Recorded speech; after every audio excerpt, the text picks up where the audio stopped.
जिस मुद्दे पे आज हम बात करने वाले हैं शायद उस पर कोई बात भी नहीं करना चाहता, लेकिन इस बात की मैं गारंटी लेती हूँ कि इस वीडियो के अंत तक अगर आप खुद से सवाल पूछने पर मजबूर ना हो जाए या फिर आपके रोंगटे ना खड़े हो जाए तो ये वीडियो बनाने पर धिक्कार है।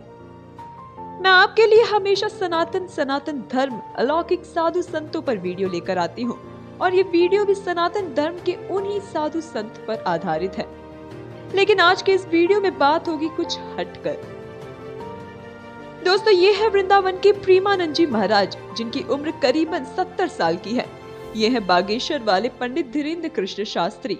ये है स्वामी रामभद्राचार्य जी, जया किशोरी जी, चित्रलेखा जी। ये है बीके शिवानी और ये है ईशा फाउंडेशन के संस्थापक सदगुरु स्वामी रामदेव और श्री श्री रविशंकर।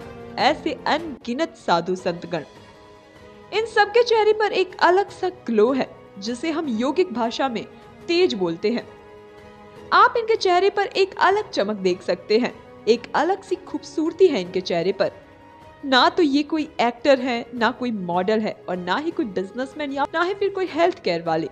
ये है हमारे हिंदुस्तान के धर्म के प्रचारक, कथावाचक साधु संतगण। दोस्तों, आज के इस वीडियो का सवाल बड़ा आसान सा है। आखिर जो चमक हमारी एक्टर, एक्ट्रेस, मॉडल के चेहरे पर नहीं होती, जो बड़े बड़े लोगों के द्वारा करोड़ों करोड़ों रुपए खर्च करने के बाद भी उन्हें ये तेज नहीं मिलता, तो आखिर ये लोग ऐसा क्या करते हैं और इनके पास ऐसा तेज क्यों है? आज हम बात करेंगे सनातन धर्म के एक और किस्से की। तो आपसे उम्मीद करती हूँ वीडियो के अंत तक आप जरूर बने रहिएगा हमारे साथ। हेलो दोस्तों, welcome to the fabulous India.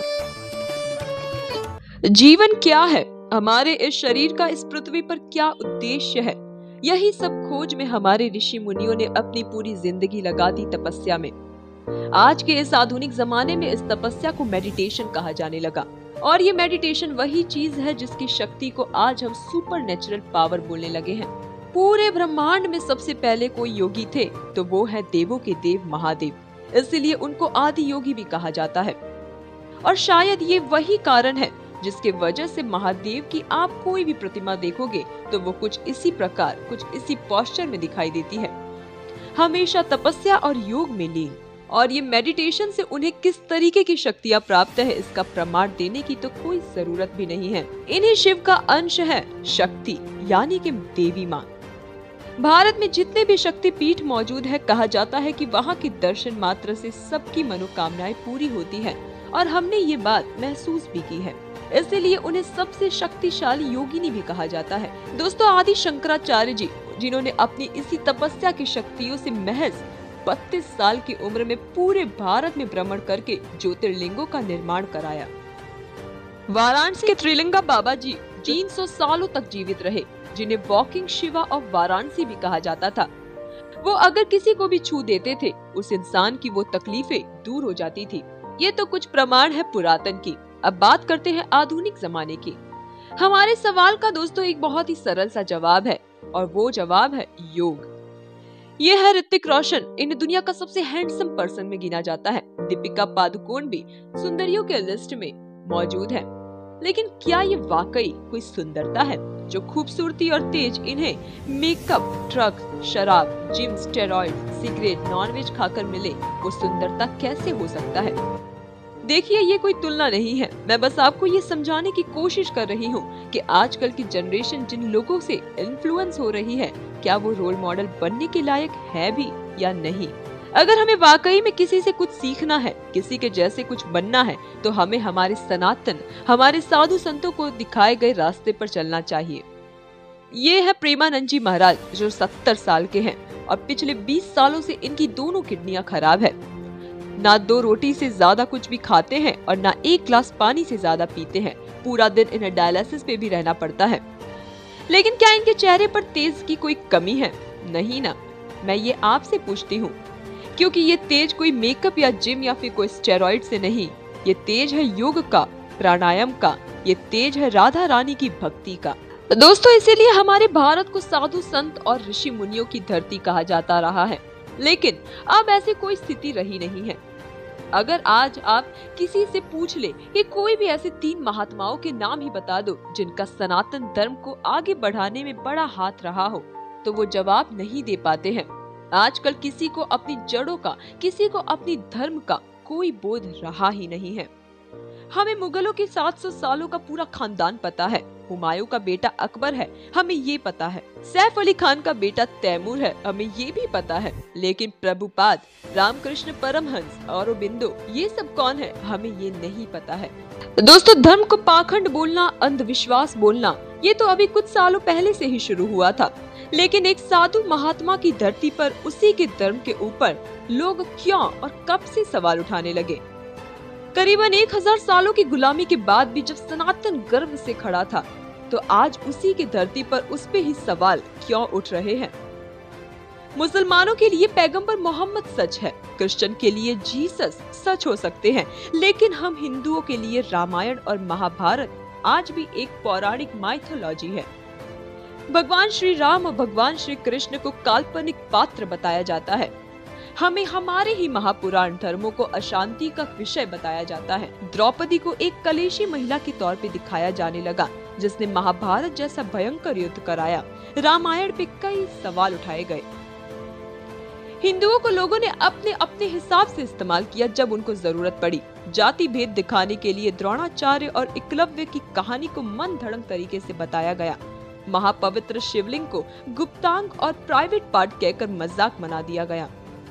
Mahadev के हाथों में चिलम पकड़ा दिया गया। अपने ही भूमि पर अपने ही भगवान को अपने ही मंदिर के लिए सुप्रीम कोर्ट में केस तक लड़ना पड़ा। हमसे पूछा जाता है कि क्या प्रमाण है कि श्री राम अयोध्या में जन्मे थे। हमसे भगवान के अस्तित्व का प्रमाण मांगा जाता है, लेकिन तब भी हमारे इन्हीं साधु संतों ने धर्म की रक्षा वापस की। रामभद्राचार्य जी महाराज ने कोर्ट में जाकर शास्त्रीय प्रमाण दिए, जो कि उस वक्त सही साबित हुए।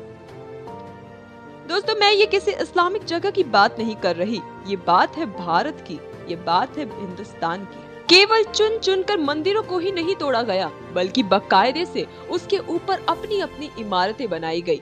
ये पूरा सिस्टम एक दिन से नहीं चल रहा, ये कई 100 सालों का खेल है।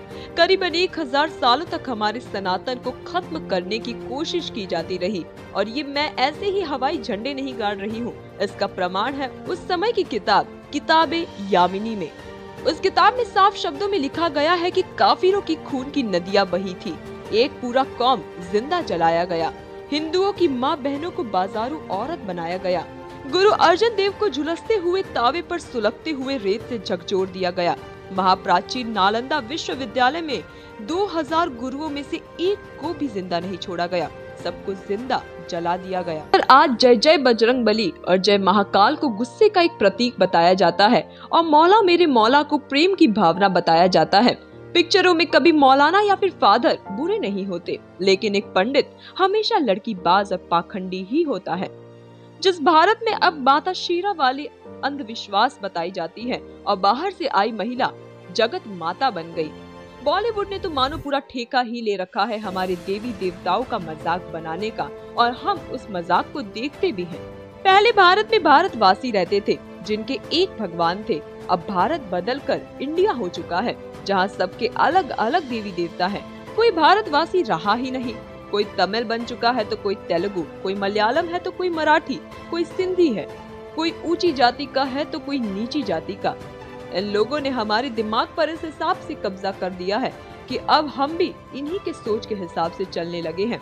हमारे देश को चलाने वाले राजनेता, नेता, मंत्री, कर्मचारी अब बस इसी बात का डर है कि कहीं हिंदू एकजुट ना हो जाए, क्योंकि वास्तविकता तो दोस्तों यही है कि इन्हें ना हम हिंदुओं की कोई फिक्र है और ना हमारी भावनाओं की। लेकिन ये काम सिर्फ हमारे साधु संत, बाबा, ऋषि मुनि, महात्माओं द्वारा ही संचालित हो सकता है, हिंदुओं को एकजुट करने का। लेकिन आज सदियों बाद भी गुरु रूपी व्यक्तित्व अपने हिसाब से दरबार लगाकर, जनसभा रखकर, एकांतिक वार्तालाप रखकर, कथावाचक कथा कहकर फिर एक बार हम सनातनियों को एक सूत्र में बांधने की कोशिश कर रहे हैं। क्योंकि दोस्तों, अब वो दिन गए जब शिवलिंग पर दूध चढ़ाना ढकोसला और भक्ति के रस पर नाचते हुए लोगों को पाखंड कहा जाता था। अब ये हिंदुओं का समय आ रहा है, क्योंकि जो राम का नहीं, समझो वो किसी काम का नहीं। ये समय है हमारे साधु संतों की बातों को मानने का। ये समय है सनातन को आगे बढ़ाने का और हिंदुओं को एकजुट होने का। क्योंकि इन बॉलीवुड वालों को क्या पता राधा नाम की महिमा और हमारे राम क्या है। वीडियो खत्म करने से पहले आपसे एक निवेदन करना चाहती हूँ कि अपने सनातनी होने पर कभी शर्म मत कीजिए। अपने सनातनी होने पर हमेशा गर्व कीजिए और धर्म की रक्षा करने पर कभी पीछे मत हटिए, क्योंकि अकाल मृत्यु तो वो मरे जो भक्त हो चंडाल का, काल भी उसका क्या करे जो भक्त हो महाकाल का। तो बोलिए हर हर महादेव। वीडियो पसंद आया हो तो चैनल को सब्सक्राइब करना मत भूलिए और वीडियो ज्यादा से ज्यादा लोगों को शेयर भी जरूर कीजिए और हमारे साथ यूं ही बने रहिए।